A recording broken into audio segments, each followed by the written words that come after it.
Hello hi, कैसे हो तुम सब। उम्मीद है सब अच्छे होगे। तो चलिए शुरू करते हैं बहुत जल्दी से अपनी नेक्स्ट क्लास की तरफ। और अभी जो बहुत करंट अपडेट आई है, मैंने सोचा कि पहले मैं उस पर बात करूं, क्योंकि सबके मन के अंदर ना एक ही क्वेश्चन चल रहा है।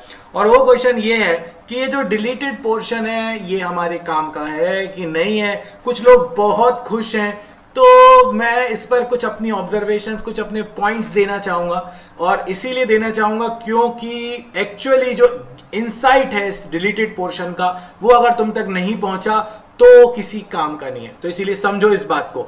चलो, तो डिलीटेड पोर्शन है, हुर्रे, इस बार पेपर में हमें कम लिखना पड़ेगा, कम पढ़ना पड़ेगा, ऐसा अगर सोच रहे हैं तो देखते हैं। तो सबसे पहले ये जो वो टॉपिक हैं जो हटा दिए हैं, ठीक है, फिजिकल वर्ल्ड हटा दिया, बहुत ही अच्छा हुआ। मतलब इसको तो मुझे कहना चाहिए मेरी साइड से ग्रीन है, वेरी गुड, है ना। क्योंकि इसमें हम लोग एक थ्योरी ही पढ़ते थे, ऐसी थ्योरी पढ़ते थे जो कि रिलेवेंस ही नहीं होती थी। मतलब कहानी है, ऐसा होता है, वैसा होता है, ऐसा हुआ था, वैसा हुआ था, नहीं पढ़ेंगे तो चलेगा, कोई दिक्कत नहीं, अच्छा हुआ हटा दिया।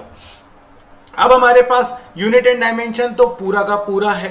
अब आ जाओ जरा मोशन इन स्ट्रेट लाइन। अब आप अगर मोशन इन स्ट्रेट लाइन में सोच रहे हैं और आप ये देख रहे हैं कि फ्रेम ऑफ रेफरेंस हट गया, motion in straight line, position time graph, speed and velocity, भाई ये तो बहुत बड़ा क्वेश्चन मार्क है। क्योंकि अगर आप एक्सेलरेशन की बातें करने वाले हो तो आपको स्पीड और वेलोसिटी रिवाइज करना ही पड़ेगा।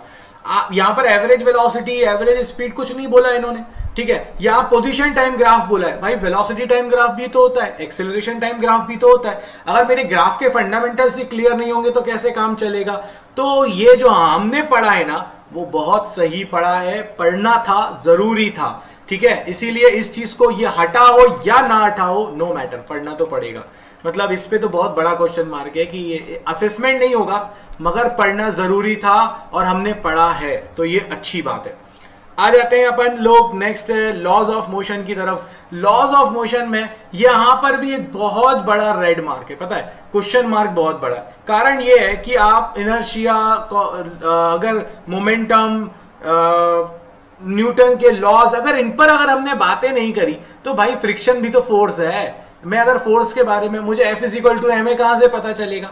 जब मैं न्यूमेरिकल्स करूंगा पुली वाले तो मुझे कहां से पता चलेगा। तो यार देखो, ऐसा है कि इसमें ना आपको ये सारी चीजें पढ़नी ही पड़ेंगी। मतलब यहां पर भी ऐसा कुछ भी नहीं है, मतलब यहां पर खुशखबरी नहीं है। जो ये सोच रहे थे कि हमारा कुछ फायदा हो गया, तो कुछ फायदा नहीं हुआ भाई, पढ़ना तो पड़ेगा ही है। हाँ, असेसमेंट नहीं होगा, पर इसमें है क्या, इसमें कुछ नहीं है यार। इसको अगर तुम तरीके से मजहब पढ़ोगे तो इसमें मजा है, ठीक है। आ जाओ जरा जल्दी से।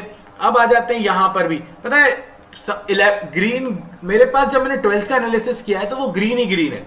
मतलब वहां पे सिर्फ एक आध जगह पर क्वेश्चन मार्क है, बाकी गुड, अच्छा काम किया। बट यहां पर ना इन्होंने बहुत, मतलब क्यों किया है सीबीएसई, ऐसा क्यों किया है ये हमें बताओ तुम। हाँ देखो जरा इसको देखो। अगर अपन देखें statement of parallel axis theorem and perpendicular axis theorem, सिर्फ स्टेटमेंट हटाया है आपने, स्टेटमेंट ही था, उसके एप्लीकेशंस हटा दिए हैं। हम एप्लीकेशंस वैसे भी बहुत ज्यादा ध्यान नहीं देते थे, बट मोमेंट ऑफ इनर्शिया ये तुम आगे जाके पढ़ोगे, हमें आई पढ़ना पड़ेगा। क्योंकि अगर अपन टॉर्क पढ़ते हैं तो वहां पर एक रिलेशन आता है आई अल्फा, हम एंगुलर मोमेंटम पढ़ेंगे वहां एक रिलेशन आता है आई ओमेगा। तो आई अगर पता ही नहीं होगा क्या है तो ये आगे जाके क्या भुट्टे सेकने वाले हैं अपन लोग हैं, ऐसा कुछ होगा क्या। वहां पे आवाज लगाने वाले हैं। आपने सिलेबस से हटा दिया, L is equal to I omega भी हटा हुआ, कोई नहीं सुनने वाला तुम्हारी। तो इसीलिए ध्यान रखो, पढ़ना तो पड़ेगा। इस पे भी क्वेश्चन मार्क है, तो यहां पर भी रेड ही है मेरी साइड से। अब आ जाते हैं अपन Kepler's law of planetary action. यहां पर मैं इतना कहूंगा कि अगर आप गौर से देखो, ये पार्ट अगर आप हटाते हो तो ये रिलेटेड नहीं है। मतलब ऑल्दो आप ऊपर पढ़ते हो तो कहीं ना कहीं से चीजें लिंक हो जाएंगी, रिलेटेड नहीं है। बट ये जो दूसरा वाला पार्ट है ना, ये कहीं ना कहीं अपने काम आता है यार आगे जाकर, हमें इसका कॉन्सेप्ट पढ़ना पड़ेगा। बट हाँ, फिर भी यहां पर मेरी साइड से ग्रीन है। मतलब मैं ये कह सकता हूं कि ठीक है, मतलब पढ़ना पड़ेगा बट कम पढ़ना पड़ेगा। जो आपने पार्ट हटाया है वो ठीक ठाक हटाया है। मैकेनिकल प्रॉपर्टीज ऑफ सॉलिड, अरे भाई mechanical properties of elastic behaviour, shear modulus of rigidity, poisson's ratio, elastic energy, ये आपस में इंटरलिंक तो नहीं है। तो इसीलिए इंटरलिंक नहीं है, इसीलिए मैं कहूंगा कि मेरी साइड से इसमें ग्रीन है। मतलब मैं हैप्पी हूँ, ठीक है, हटा दिया आपने, कम कर दिया, ठीक है। अब आते हैं अपन थर्मल प्रॉपर्टीज ऑफ मैटर पे। यहां पर आप देखो तो heat, temperature, heat transfer, conduction, convection, very good, मेरी साइड से ग्रीन है, कोई दिक्कत नहीं है, ठीक है, अच्छा हटा दिया आपने। हीट इंजन और रेफ्रिजरेटर, यहां पर भी अपन यही कहेंगे कि हाँ ठीक है, बिल्कुल आपने हटा दिया, तो ये लिंक नहीं है, कोई प्रॉब्लम नहीं आएगी हमें पढ़ने में, हमें आगे भी हमारा टेंशन नहीं होगा। ये हटाया क्यों है डॉपलर, मुझे बुरा लगा, बट हाँ ये भी लिंक नहीं है, तो इसकी भी इसमें भी ग्रीन है। यहां पर भी स्टैंडिंग वेव्स के बाद हार्मोनिक्स नहीं पढ़ेंगे, तो ऐसा नहीं है कि आगे जाके चीजें लिंक हो रही हैं, तो यहां पर भी ग्रीन है। तो आप अगर ओवरऑल देखो एनालिसिस को, तो आप जो सेकंड बुक है बेसिकली, जहां जो अपनी स्टार्ट होगी कहां से, ग्रेविटेशन से, उसमें तो मेरी साइड से ग्रीन है ना, बट जो फर्स्ट बुक है उसमें ना बेसिक फंडामेंटल्स है दोस्तों, बिल्कुल मत सोचना पढ़ने के पहले कि ये सिलेबस में है या सिलेबस में नहीं है, क्योंकि सिलेबस में हो या ना हो, बुक 1 पूरी डिटेल्ड में पढ़ना कहीं ना कहीं नहीं तो नुकसान होगा तुम्हारा, तो इसीलिए बुक 1 पर तो तुम्हें फोकस करना ही करना है, ठीक है। तो आ जाओ जरा जल्दी से, तो ये अपना एनालिसिस था, ठीक है, जो मैंने डिलीटेड पोर्शन पर दिया। अब तुम्हें किसी और की कोई जरूरत नहीं है सुनने की, अगर तुमने इतना सुन लिया है तो तुम्हारा काम हो गया है। और एक चीज और पता है, 3 फाइलें बनानी पड़ती थी, एक्टिविटी फाइल बनाओ, प्रोजेक्ट फाइल बनाओ, एक्सपेरिमेंट करो, ना एक्टिविटी फाइल बनानी है ना इन्वेस्टिगेटरी प्रोजेक्ट बनाना है, अब सिर्फ एक्सपेरिमेंट बनाना है। वो भी टीचर कहेगा ठीक है 11th में हो बेटा, थोड़ा ध्यान रखो घर पे, stay at home, stay safe, okay fine, thank you so much, tata bye bye. तो ग्रीन ही ग्रीन है प्रैक्टिकल में भी, है ना। तो बस ये मेरा साइड से एक एनालिसिस था आपको, इसीलिए क्योंकि लोग अपने अपनी बातें बोल रहे हैं, बट अगर हमने सही तरह से इसको एनालाइज नहीं किया तो गड़बड़ हो जाएगी। अब आ जाते हैं अपन किस सेक्शन की तरफ, अब आ जाते हैं अपन लोग जो हम लोगों ने अभी तक पढ़ लिया। हमने डिफरेंशिएशन पढ़ लिया, हमने इंटीग्रेशन पढ़ा।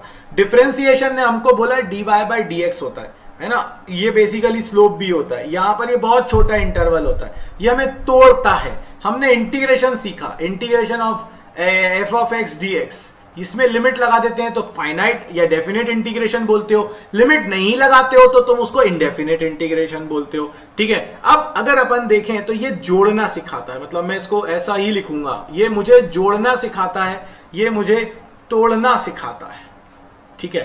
तो भाई जोड़ना और तोड़ना यानी स्मॉल अगर है, अगर कोई मुझसे कहे ये बहुत काम की बात है, अगर मेरे पास कोई चीज बहुत छोटी है और मुझे इसको बड़ा बनाना है, तो मुझे इस dy को अगर y बनाना है तो मुझे क्या करना पड़ेगा, इंटीग्रेशन करना पड़ेगा। तो dy y बन जाएगा अगर आपने इसको इंटीग्रेट किया तो, ठीक है। तो इंटीग्रेशन का पार्ट हमें करना है। तो अब अपन आ रहे हैं कैलकुलस मेथड से इक्वेशंस ऑफ मोशन के डेरिवेशन पे, ठीक है। So derivation of equations of motion using calculus method। ओहो कैलकुलस मेथड, ठीक है, चलिए कैलकुलस मेथड की तरफ चलते हैं अपन लोग। अब अगर अपन लोग देखें तो कैलकुलस मेथड में अगर हम लोग को इसमें ना कैलकुलस में यहां लिख देता हूं, शायद विजिबल नहीं होगा, यूजिंग कैलकुलस मेथड, ठीक है, ठीक है। चलिए अब अगर मुझे कैलकुलस मेथड से जाना है, मतलब कैलकुलस मतलब डिफरेंशिएशन इंटीग्रेशन का यूज करना है, यार इससे आसान तरीके से ना कोई बताने वाला है तुमको, मैं जितने आसान तरीके से बता रहा हूं, यार तुम्हें बस ठंडे दिमाग से ये सोचना है, तुम्हें इक्वेशन निकालनी है, ठीक है। पहली equation, first equation, v is equal to u plus at। एक बात बताओ, सबसे पहली चीज दिमाग में क्या आती है, सबसे पहली चीज दिमाग में आती है, ओहो यहां वेलोसिटी है, एक्सेलरेशन है, तो a इज इक्वल टू क्या होगा, dv बाई dt, यस और नो। भाई दो ही तो इक्वेशंस हैं अपने पास, एक एक्सेलरेशन की एक वेलोसिटी की है, दो इक्वेशंस का यूज करना है। अब अगर यहां देखें तो अगर मुझे इस इक्वेशन को डिराइव करना है तो एक्सेलरेशन इज इक्वल टू क्या होता है हमारे पास, dv बाई dt। मुझे यहां पर v चाहिए, यहां पे देखो दिमाग में क्या चलनी चाहिए बत्ती, यहां v चाहिए, यहां v चाहिए और dv है, तो सबसे पहले दिमाग में क्या बत्ती जलेगी, अगर v चाहिए और dv है तो इंटीग्रेट करना पड़ेगा, ठीक है। तो अपन इसको ऐसा लिख सकते हैं क्या, a d t is equal to d v. मुझे तो v चाहिए था, तो मैंने सबसे पहले एक्सेलरेशन की इक्वेशन, क्योंकि यार डिस्प्लेसमेंट तो है ही नहीं, उससे ये डिसाइड हुआ पहली स्टेप की मुझे करना क्या था। दूसरी स्टेप ने मुझे ये बताया कि मुझे तो अब v चाहिए, तो मुझे इंटीग्रेट करना है। अब कर दीजिए इंटीग्रेट भाई साहब, और ये हो गया a dt। और मैंने कहा था हम पूरे टाइम ये ध्यान रखना, a को कांस्टेंट लेके चलते हैं। जब हम इक्वेशंस ऑफ मोशन ड्राइव कर रहे होते हैं, जो हमारी इक्वेशंस हैं जो हमें याद हैं, जो हमने रेक्टिफाई कर ली हैं, उन सब में एक्सेलरेशन कांस्टेंट होता है, ठीक है। तो अगर यहां पर देखें तो तुम्हारा इनिशियल वेलोसिटी हो गई u, फाइनल वेलोसिटी हो गई v, इनिशियल टाइम था 0, फाइनल टाइम था t। dv का इंटीग्रेशन बताया था लास्ट क्लास में, dv का इंटीग्रेशन होता है v, u to v, acceleration constant, dt का integration t, limit 0 to t। So upper limit क्या आ जाएगी, upper limit will be v minus lower limit will be u, a upper limit is t minus lower limit is 0, so v is equal to u plus at। this is your equation of motion, first equation of motion। बताओ जरा जल्दी से comment में कि क्या ये difficult लगी तुमको। बिल्कुल नहीं, मगर सोचने का नजरिया बदला है अपन ने। जिस तरह से अपन सोच रहे हैं इसको ड्राइव करने का, वो वे हमारा अलग है। अगर वो वे अलग होगा तभी अपन ये कह सकते हैं कि आसान है। अगर आप मतलब नॉर्मल क्लास वाले धर्रे से देखोगे ना, तो यार चीजें नहीं होने वाली। चलो एक और स्टेप आगे बढ़ते हैं अपन। अगली स्टेप क्या कह रही है हमसे, अगली स्टेप हमसे ये कह रही है, देखो दूसरी equation, s is equal to U T plus half A T square, ठीक है। तो बत्ती जली अपनी फट से। अच्छा, यहां तो डिस्प्लेसमेंट है, यस यहां तो डिस्प्लेसमेंट है। चलो भाई, अगर डिस्प्लेसमेंट है तो फिर तो अपने पास डिफरेंशिएशन में एक ही इक्वेशन बचती है। क्या बचती है, velocity is equals to dx by dt, क्योंकि यहां तो डिस्प्लेसमेंट आ रहा है और डिस्प्लेसमेंट तो वेलोसिटी वाली एक्सप्रेशन में आता है, ठीक है। और ये delta x by delta T का ये वो है भाई, छोटा वाला वर्जन लिखा है। प्लीज ऐसा मत करना कि ये सोच के ये सोच रहे हो ये कहां से आया है। अगर ऐसा सोच रहे हो ना तो तुम गुनाह अजीम कर रहे हो, ऐसा मत करना। पुराने लेक्चर अच्छे से देख लेना। So v is equals to dx by dt। मुझे चाहिए डिस्प्लेसमेंट, फिर वही बात आनी चाहिए दिमाग में। क्या आनी चाहिए, dx को s बनाना है, डिस्प्लेसमेंट को s से लिख रहे हैं। अगर s बनाना है तो लिमिट लगा देंगे ना 0 टू s, तो इसलिए x बनाना है, ये मत सोचना है x बनाना है, x लिख देते हैं वहां पे। सो अगर ऐसा है तो इंटीग्रेट करना पड़ेगा। इंटीग्रेट करना पड़ेगा तो पहले शिफ्ट करिए, तो ये आ जाएगा dx is equal to v dt। अब मुझे क्या चाहिए, मुझे तो चाहिए डिस्प्लेसमेंट 0 से s। अच्छा, तो क्या करें अगली स्टेप, इंटीग्रेट कर दीजिए। Integration of dx is equals to integration of v dt। अब limit 0 to s, initial limit थी 0, फाइनल लिमिट थी s। अगर हम देखें वेलोसिटी को, तो वेलोसिटी में हमारे पास ये तो v है और हमें तो यहां पर v चाहिए ही नहीं इस इक्वेशन में। ओ डर, v तो चाहिए ही नहीं, तो क्या करें, तो अब v को हटाना है। अगर v को हटाना है तो v की इक्वेशन सोचो, v is equal to u plus a t, इसके अलावा तो कुछ है ही नहीं।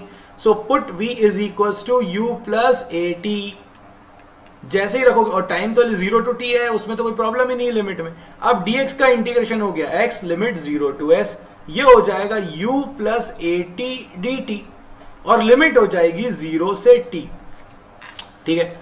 अब जैसे ये हुआ तो अपर लिमिट हो जाएगी s माइनस लोअर लिमिट हो जाएगी 0, integration u dt plus integration A T D T. अब limit 0 to t, 0 to t। यहां पर देखो मैं हाईलाइट कर रहा हूं, यहां पर अगर आप गौर से देखो तो x इनिशियल वेलोसिटी कांस्टेंट है, एक्सेलरेशन भी कांस्टेंट है। तो भाई जो कांस्टेंट होता है उसको इंटीग्रेशन से बाहर रफा दफा करो, निकालो बाहर। चलो बाहर कर देते हैं, तो u हो गया बाहर, dt का इंटीग्रेशन हो गया t limit 0 to t। Acceleration constant है t की पावर 1 का, याद आ रहा है फॉर्मूला। मुझे पक्का भरोसा है तुम लोग ना आराम कर रहे हो इस साल तुम लोगों ने कसम खा रखी है कि आराम करोगे, है ना। ऐसा मत करना, नहीं तो बाद में नुकसान होगा। ये फॉर्मूला था अपने पास x to the power n का, मैं t to the power n लिख देता हूँ, t to the power n plus 1 upon n plus 1। अब यहां पर t टू दी पावर 1 था, तो ये क्या आ जाएगा, t to the power 1 plus 1 upon 1 plus 1, limit 0 to t। अगर आप देखें यहां पर तो s इज इक्वल टू अपने पास क्या आ रहा है, S is equals to you T minus zero plus half A T square minus zero का square. So displacement is equals to U T plus half A T square. This is basically your equation number 2.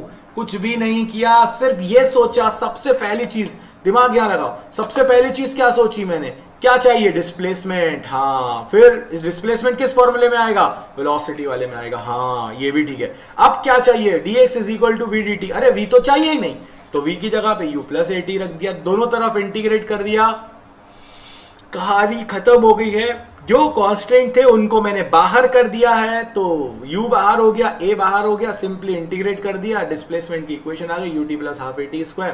कुछ भी नया ताजा इसमें नहीं है. अब बढ़े आगे, चलो तो आगे बढ़ते हैं इक्वेशन नंबर 3 की तरफ.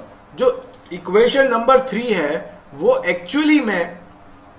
एक्चुअली में हमारे पास ना थोड़ी सी भारी पड़ने वाली है. मतलब उसको हमें ज्यादा अच्छे से समझना पड़ेगा, है ना, क्योंकि उसमें ना अपन को एक दो ऐसी स्टेप्स करनी पड़ेंगी जो दिमाग में रखनी है.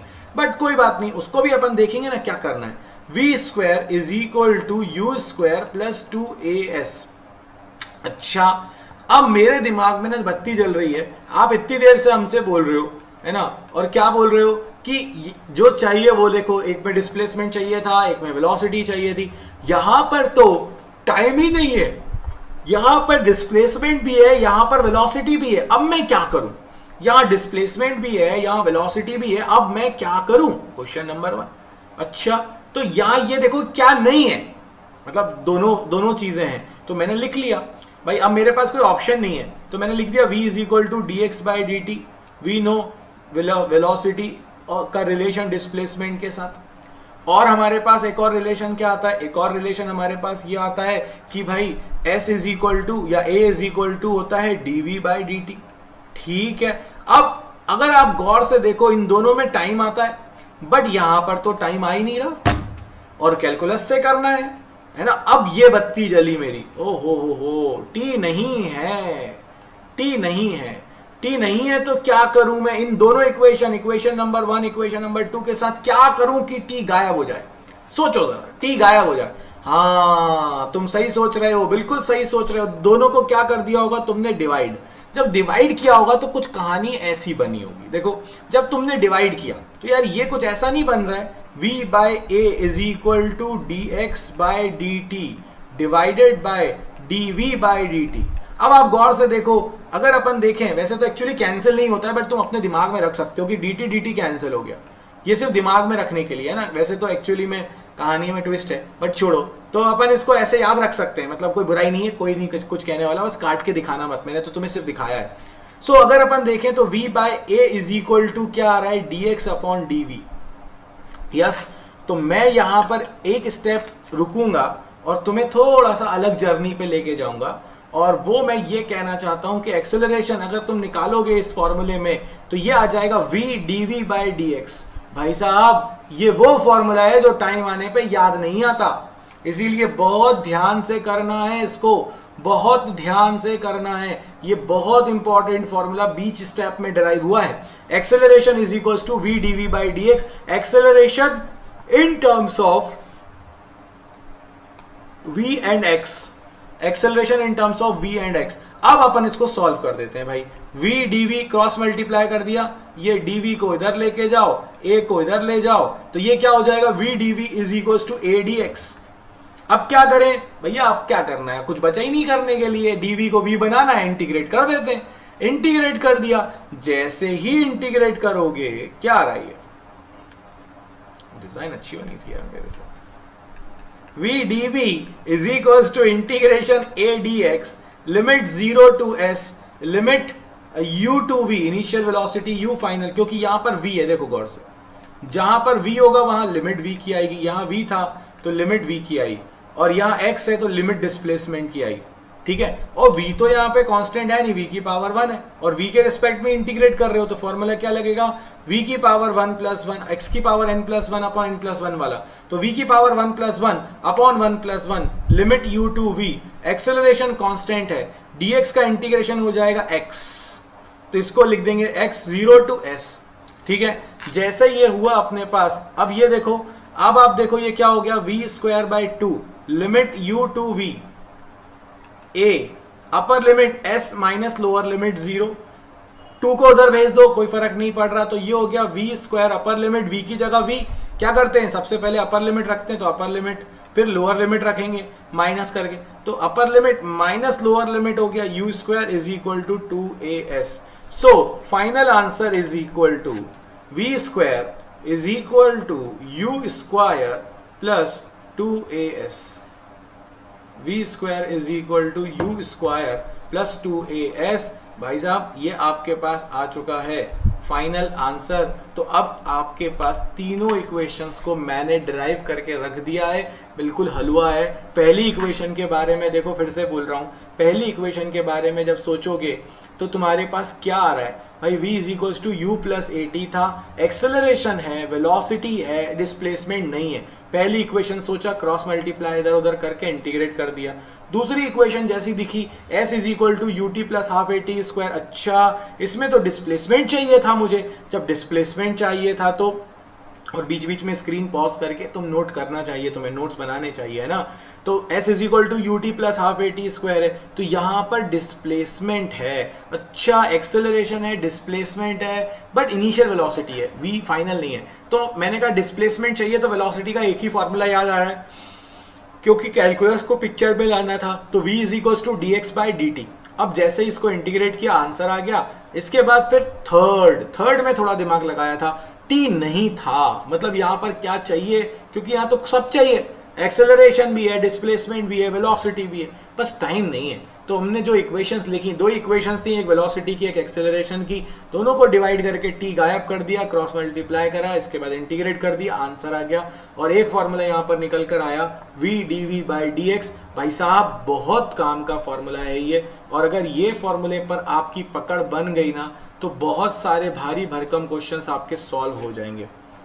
देखो मैं लेके चलता हूँ आपको उस जर्नी की तरफ जहां पर ऐसे भारी भरकम क्वेश्चंस आपको मिलेंगे, तो उन क्वेश्चंस को आपको सॉल्व करना पड़ेगा। कैसे बताता हूं, देखो क्वेश्चन ये है, v is equal to x square, find acceleration, आराम से समझना, find acceleration in terms of x। अच्छा ऐसा भी है, हाँ ऐसा है। और आपसे ये भी कहा जा सकता है ड्रॉ ग्राफ, है ना, ग्राफ बनाने को बोल दिया जाए, अच्छा वो भी अपन सीखते हैं, अभी सुनते जाओ पहले। तो सबसे पहले वेलोसिटी का एक दिया हुआ है v is equal to x square. अब आपको चाहिए एक्सेलरेशन, अच्छा एक्सेलरेशन चाहिए, a चाहिए आपको, हाँ एक a चाहिए हमको। तो a के लिए क्या करो, सबसे पहले देखो, अब अगर टाइम के रिस्पेक्ट में जाएंगे तो प्रॉब्लम है, इसीलिए यहां पर अपन ने क्या करा, अपन ने कहा a is equal to v d v by d x. अब v तो मुझे पता है, मुझे dv बाई dx नहीं पता, देखो ये हाईलाइटेड वाला पार्ट, ये नहीं पता, तो क्या करूं, निकाल देते हैं। तो v इज इक्वल टू क्या है आपके पास, एक्स स्क्वायर, तो dv बाई dx डिफरेंशिएट कर दो, बताया था ना, d by dx of x to the power n क्या होता है, पावर आगे आ जाती है और एक पावर कम हो जाती है। यहां पावर क्या है, 2 है, यहां पर पावर 2 है, जब 2 है इसकी पावर, तो 2 आगे आ जाएगा और एक पावर कम हो जाएगी, 2x की पावर 2 माइनस 1, तो आंसर क्या आ गया 2x। अब dv बाई dx आ गया 2x। अब अगर आप देखो तो यहां पर आपके पास एक्सेलरेशन आ रहा है v की वैल्यू क्या है एक्स स्क्वायर, और dv बाई dx की वैल्यू क्या है 2x, तो एक्सेलरेशन आ गया 2x क्यूब। ये आपका क्वेश्चन का सॉल्यूशन है, बहुत बढ़िया क्वेश्चन था, बहुत बढ़िया आंसर आ गया हमारे पास।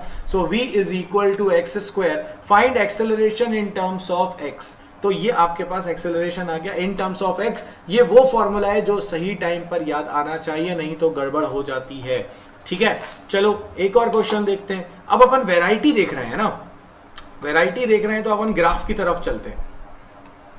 ठीक है, अब अगर अपन ग्राफ की तरफ चलें तो देखो, अगर मुझसे कोई कहे कि ये सर, अपन कहेंगे हाँ बोलिए सर, अगर ओहो इधर चल ना भाई यार, हाँ या वेट अ मिनट, कुछ एक्सपेरिमेंट जो होते हैं वो एक्सपेरिमेंट ही बन के रह जाते हैं। खैर चलिए, तो अगर अपन यहां पर देखें, ये अपने पास v है, ये अपने पास x है, इस ग्राफ की स्लोप क्या देगी? तो इस ग्राफ की स्लोप आपको देगी dv बाई dx। और अगर आपको v पता है और dv बाई dx पता है तो एक्सेलरेशन पता है। तो ध्यान रखना, जैसे सपोज करिए मैं आपसे कहता हूं कि v इज इक्वल टू, ऐसा एक ग्राफ दिया है मैंने, मान लेते हैं ऐसा ग्राफ दिया है, ठीक है। तो अब इस ग्राफ में आपको ये बताना है कि एक्सेलरेशन, अब आप सबसे पहले इस बात को समझो, है ना। मैं आपसे ये कह रहा हूं कि acceleration time graph, acceleration displacement graph कैसा बनेगा, है ना। अब मैं ग्राफ मांग रहा हूं आपसे। अच्छा, ग्राफ चाहिए, ठीक है। सबसे पहले तो अगर आपको ग्राफ चाहिए तो इसमें अपन को क्या, अपन एक ग्राफ बना ही लेते हैं यहाँ पे, है ना। हाँ ठीक है। तो ये अपने पास इस एक्सेस पर अपन ने एक्सेलरेशन ले लिया, इस एक्सेस पर डिस्प्लेसमेंट। तो सबसे पहले, और यहां पर मान लो वेलोसिटी v है और यहां पर अपने पास ये x है ना, पॉइंट दे दिए मैंने। तो सबसे पहले स्लोप निकालो। सबसे पहले इस केस में स्लोप कैसे निकलेगी? y2 minus y1। इस पॉइंट के कोऑर्डिनेट क्या आएंगे? 0, v, और ये क्या आएंगे? x, 0। तो ये पॉइंट बन जाएगा y1, ये हो जाएगा x1, ये हो जाएगा x2, ये हो जाएगा y2। तो y2 माइनस y1 यानी 0 minus v upon x2 minus x1 यानी कि x2 माइनस x1 यानी कि x माइनस 0। तो ये आ गया आपके पास slope minus v by x, ठीक है। अब अगर आपके पास स्लोप आ गया माइनस v बाय x, ये वैल्यू थी एक, चाहो तो ज्यादा अच्छा ये है कि तुम इसको a ले लो, है ना, तुम्हें प्रॉब्लम नहीं आएगी, इसको b ले लो, ठीक है। तो ये आ जाएगा अपने पास a बाय b, इसको अलग से लिख देते हैं, ये लीजिए। सो स्लोप आ जाएगी dv बाई dx, मतलब जो भी x एक्सिस पर है, जो y एक्सिस पर है, that slope is minus v by x। और यहां पर v की जगह पर क्या था? a, और x की जगह पर क्या था? b। अब ये आ चुका है। अब अगर आप गौर से देखो तो एक्सेलरेशन क्या होता है आपके पास? एक्सेलरेशन होता है, थोड़ा सा भारी पड़ रहा है क्वेश्चन मुझे पता है, बट कोई बात नहीं, करना है। एक्सेलरेशन होता है v into dv by dx। अब dv बाई dx क्या है? माइनस का a बाई b, ये एक्सेलरेशन है ना। तो एक्सेलरेशन इज इक्वल टू क्या आ रहा है अपने पास? Minus a by b into V. यानी कि भाई साहब जो आपका ग्राफ है ना, उस ग्राफ का नेगेटिव चाहिए, बस v की तरह ही बनेगा ग्राफ, बस a बाई b कांस्टेंट है। तो बस आपके आगे क्या लग गया, यहां गौर से देखो, जो एक्सेलरेशन है वो प्रोपोर्शनल टू वेलोसिटी है, बस आगे एक कांस्टेंट आ चुका है और माइनस लग चुका है। तो जो चीज वहां पर माइनस प्लस थी वो यहां माइनस हो जाएगी।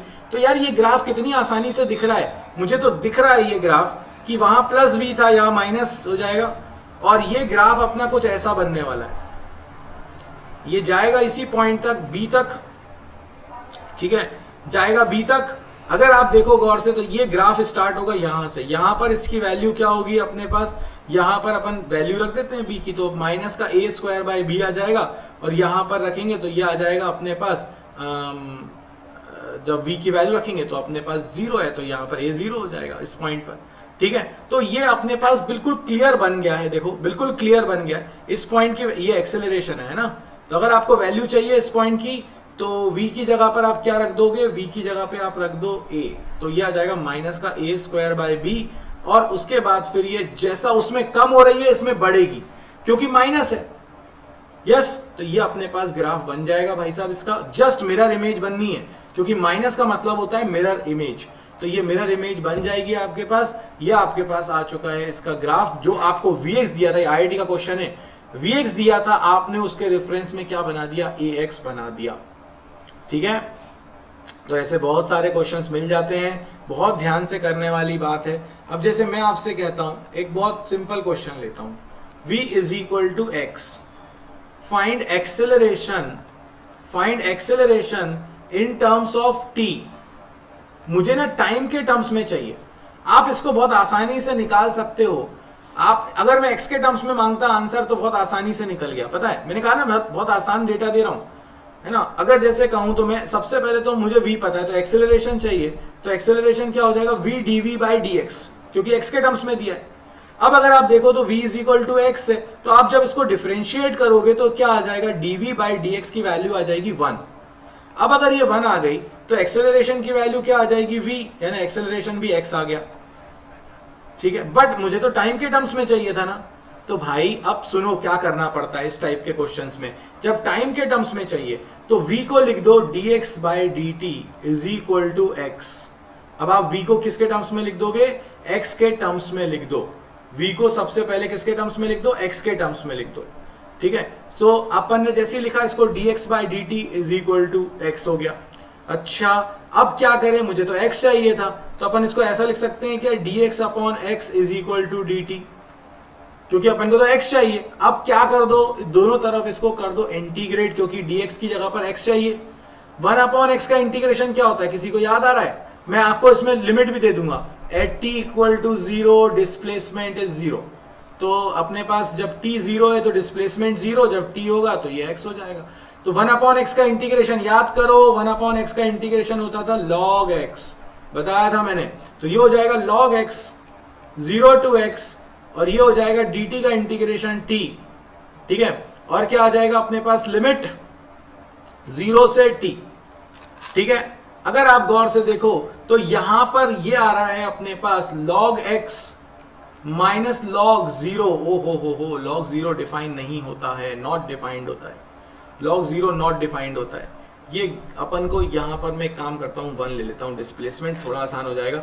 फिर कभी इस log 0 पर भी बातें करेंगे, थोड़ी सी नावे सर से बात करोगे तो तुम्हें मजा आएगा इस पर, नॉट डिफाइंड को कैसे अपन लिमिट वगैरह लगा के कैसे सॉल्व करते हैं। बट ठीक है, मान लेते हैं 1। तो ये आ जाएगा अपने पास t माइनस 0, और log 1 0 होता है, तो log e बेस पर x is equal to t. Take antilog, take antilog. आज हम लास्ट क्लास है हमारी, तो थोड़े भारे क्वेश्चंस ले रहे हैं हम। सो एंटी लॉग लेंगे तो जो ये एंटी लॉग पता है क्या होता है, जैसे जो भी बेस होता है ना लॉग का, वो सामने चला जाता है। तो यहां पर e था, तो ये हो जाएगा e to the power t। तो जैसे ही तुम्हारे पास x की वैल्यू आई e to the power t, आप भागते हुए इधर आओगे और आप x की वैल्यू रख दोगे, तो एक्सेलरेशन आ जाएगा e to the power t। ये आपका आंसर है, ठीक है। और वैसे भी देखो, जो वेलोसिटी है, जो डिस्प्लेसमेंट है वही वेलोसिटी है, वही एक्सेलरेशन है। ऐसा तभी पॉसिबल है जब डिफरेंशिएशन सेम आए। तो एकमात्र ऐसा फंक्शन है जिसका डिफरेंशिएशन वही होता है, और वो है e to the power t। इसीलिए इस क्वेश्चन में आंसर आ गया e to the power t, e to the power t, e to the power t, है ना। खैर एक क्वेश्चन और बताता हूं आपको। मैंने कहा था ना 30 केसेस होते हैं, 30 केसेस होते हैं। इन 30 केसेस को आप अगर समझ जाओ तो ये आपके लिए बहुत आसान बन जाएगा भाई, बहुत ही आसान बन जाएगा। मतलब अपने पास देखो क्या होता है ना, आपको जो इक्वेशंस दी होती हैं x v और a, इन्हीं में तो है अपने पास। अब आपको क्या करना है, आपको किससे क्या निकालना है। जैसे अगर मैं आपसे कहूं कि डिस्प्लेसमेंट दिया हुआ है टाइम के टर्म्स में, तो आप इसको डिफरेंशिएट कर दो। जैसे डिफरेंशिएट करोगे तो क्या आ जाएगी, वेलोसिटी। अगर आपको एक्सेलरेशन चाहिए तो आप उसको डिफरेंशिएट कर दो, क्या आ जाएगा आपके पास, वेलोसिटी को डिफरेंशिएट कर दो, मतलब डबल डेरिवेटिव हो जाएगा ये। तो ये आ जाएगा आपके पास एक्सेलरेशन। बहुत सबसे आसान केस यही होता है। ऐसे केसेस में लिख सकता हूं बहुत सारे। जैसे अगर मैं आपसे कहूं कि मुझे वेलोसिटी दे रखी है फंक्शन ऑफ टाइम, तो जब वेलोसिटी से मुझे एक्सेलरेशन डिस्प्लेसमेंट जाना है तो क्या करूं मैं, तो मैं उसको इंटीग्रेट कर दूंगा। तो जब भी डिस्प्लेसमेंट चाहिए वेलोसिटी से, तो जो भी फंक्शन वेलोसिटी दे रखी है उसको इंटीग्रेट कर दो। अगर एक्सेलरेशन चाहिए तो भाई ऑब्वियसली एक्सेलरेशन क्या होता है, dv बाई dt, तो जो भी v है उसको डिफरेंशिएट कर दो। ऐसे बहुत सारे केसेस बनेंगे दोस्तों, 30 केसेस टोटल होते हैं हमारे पास। ऐसे क्वेश्चंस जो है वो हमारे लिए बहुत भारी नहीं होने चाहिए, बहुत भारी नहीं होने चाहिए, है ना। जैसे मैं एक क्वेश्चन की प्रैक्टिस और कराता हूं तुमको, देखो मजा आएगा तुमको इस क्वेश्चन को करने में। मैं आपसे कहता हूं acceleration is equal to minus x square. Find, सुनना अच्छे से, find x, find displacement in terms of time. पहले तो नॉर्मल तरीके से ही कर डालो, फिर टाइम वाइम के टर्म्स में देख लेना। अगर तुम्हें एक्सेलरेशन दिया हुआ है माइनस एक्स स्क्वायर और तुम्हें एक्स निकाल कर लाना है, मतलब तुम्हें डिस्प्लेसमेंट निकाल के लाना है इन टर्म्स ऑफ टी। अच्छा, सबसे पहले तो एक्सेलरेशन को यहां से हटाओ। क्या करें, तो सबसे पहले क्या फॉर्मूला याद आएगा, क्योंकि एक्सेलरेशन डिस्प्लेसमेंट के टाइम्स में दिया है, तो मैंने बोला ना वो फॉर्मूला जो याद आने पे याद नहीं आता, वो है a is equal to v d v by d x. ठीक है, तो सबसे पहले तो यहां पर रख दो v dv by d x is equal to क्या लिखोगे तुम, माइनस का एक्स स्क्वायर। ठीक है, अब क्या चाहिए तुमको, अब तुम्हें चाहिए x, तो एक काम करो, इसको इधर इंटीग्रेट करो, इधर लेके जाओ, तो ये हो जाएगा, इधर dx चला गया। अब दोनों को क्या कर दो, दोनों तरफ इंटीग्रेट, तभी तो v आएगा, फिर अपन आगे के बारे में सोचेंगे। तो ये आ जाएगा आपके पास इंटीग्रेट करने पे। अब मान लो कोई लिमिट दी हुई है कि इनिशियल वेलोसिटी 0 है, t इक्वल टू 0 पर डिस्प्लेसमेंट भी 0 है, तो ये हो गया 0 टू v और ये हो जाएगा 0 टू x। अब देखो ये क्या आ जाएगा, v की पावर 1 का integration v square by 2 limit 0 to v minus x square का इंटीग्रेशन x की power 3 by 3 limit 0 to x, ये भी आ गया। हाँ ठीक है, ये भी आ गया। तो अब वेलोसिटी का फॉर्मूला ये आ गया अपने पास, v square by 2 upper limit minus lower limit तो 0 हो जाएगा, माइनस का x cube by 3 upper limit minus lower limit 0। Velocity का स्क्वायर क्या आ रहा है आपके पास निकल के, गौर से देखो, वेलोसिटी का स्क्वायर निकल कर आ रहा है 2 बाय 3 ऑफ एक्स की पावर 3, यही आ रहा है क्या, बिल्कुल आ रहा है, और माइनस साइन लगा हुआ है यहाँ पे, ठीक है। ठीक है, तो ये आपके पास आ गया है वेलोसिटी, ठीक है, v square is equal to minus 2 by 3 x की पावर 3। अब अगर मुझे चाहिए displacement in terms of t, पहली चीज तो हमने डेटा ऐसा लिया है कि इसमें नेगेटिव था, ठीक है। अगर मैं एक काम करता हूं, उसको प्लस ले लेता हूं, अंतर कुछ नहीं आएगा, बस यहाँ पर प्लस हो जाएगा, है ना। तो क्योंकि मैं एक्चुअली तुमको थोड़ा आसान बनाने की कोशिश कर रहा हूं और कुछ नहीं है ना। ये आ जाएगा। अब जैसे ही आ गया तो अब मुझे चाहिएगा एक्स टी के टर्म्स में। जब एक्स टी के टर्म्स में चाहिए तो मैंने क्या करा, मैंने dv को लिख दिया तुम्हारे लिए v is equal to 2 by 3 of x की पावर 3 का रूट, ठीक है। तो ये अब मुझे चाहिए x t के टर्म्स में, तो v की वैल्यू क्या रख दूंगा मैं, dx अपॉन dt। अब जैसे ही मैंने v की वैल्यू रखी dx बाय dt, तो ये हो जाएगा अंडर रूट 2 बाय 3 और x की पावर 3 बाय 2 अलग हो जाएगा। x को अलग करो तो dx बाय x की power 3 by 2 is equal to under root 2 by 3 dt। अब आप क्या कर दो, इसको इंटीग्रेट, अपने लिए कोई क्वेश्चन बड़ा नहीं है, सिर्फ प्रोसेस समझ में आनी चाहिए। इंटीग्रेशन x की power minus 3 by 2 dx is equal to integration 2 by 3 dt limit 0 to t, और x क्या हो जाएगा अपने पास, x की पावर माइनस 3 बाई 2 dx है, तो ये अपने पास limit x to 0 to x, अगर वो इनिशियल लगाए तो ये आ जाएगा x की power minus 3 by 2 plus 1 upon minus 3 by 2 plus 1, limit क्या रहेगी 0 to x under root 2 by 3 dt का integration t limit 0 to t। भाई साहब माइनस 1 बाई 2 नीचे मिलेगा, तो ये ऊपर चला जाके हो जाएगा माइनस का 2, और ये x की पावर आ रहा है minus 1 by 2 limit 0 to x is equal to under root 2 by 3 t minus 0, ठीक है। इसको फर्दर अपन सॉल्व कर देंगे, बट वही प्रॉब्लम आएगी क्योंकि नीचे अपने पास x की पावर ये अपने पास इनिशियल वैल्यू अपन ने 0 ले रखी है, तो वो 0 आ रहा है। खैर वो डेटा था, बट ये मैं तुम्हें एक प्रोसेस समझाने की कोशिश कर रहा हूँ कि अब देखो, अगर आप देखो तो x आपका t के टर्म्स में आ रहा है ना। अगर मैं यहाँ पर लिमिट नहीं लेता हूँ, अगर मैं यहाँ पर लिमिट नहीं लेता हूं तो मुझे कोई प्रॉब्लम नहीं थी, मैं प्लस सी लगाता जाता हर बार। बट यस, ये एक प्रोसेस है, मतलब मुझे एक्सेलरेशन का फॉर्मूला देखा, एक्सेलरेशन का फॉर्मूला देख के मुझे वेलोसिटी दिखी, वेलोसिटी कौन सा फॉर्मूला देखूं जिसमें एक्स हो, फिर उसके बाद मुझे वेलोसिटी से मुझे डिस्प्लेसमेंट निकालना है, तो मैंने वेलोसिटी का वो फॉर्मूला रखा जो मुझे एक्स के टर्म्स में चाहिए, मेरा आंसर आ गया भाई। तो ये प्रोसेस है, ऐसे 30 स्टेप्स हैं। जल्दी से कोर्स ज्वाइन करो तो उन 30 स्टेप्स को भी अपन करने वाले हैं भाई फिर, ठीक है। तो आज की क्लास में अपन लोगों ने बेसिकली तुम्हारे डिलीटेड पोर्शन पर बात करी, अपन लोगों ने बात करी तुम्हारी इक्वेशंस ऑफ मोशन के कैलकुलस मेथड के डेरिवेशन पर, और कुछ अच्छे क्वेश्चंस करे जहां पर एक्सेलरेशन कांस्टेंट नहीं था, एक्सेलरेशन एक्स का फंक्शन था। ऐसे बहुत सारे और केसेस हैं और क्वेश्चंस हैं, जल्दी से कोर्स को ज्वाइन कर लो। कोर्स को ज्वाइन करोगे तो अपन लोग डायरेक्ट इंटरेक्शन कर पाएंगे, मेरी तुमसे डायरेक्ट बात हो पाएगी, जो बहुत ज़्यादा ज़रूरी है अब, ठीक है। तो इस वीडियो में आपके सर की तरफ से इतना ही। जय हिंद, जय भारत, हैव अ नाइस बच्चा कुछ day, and stay at home and stay safe.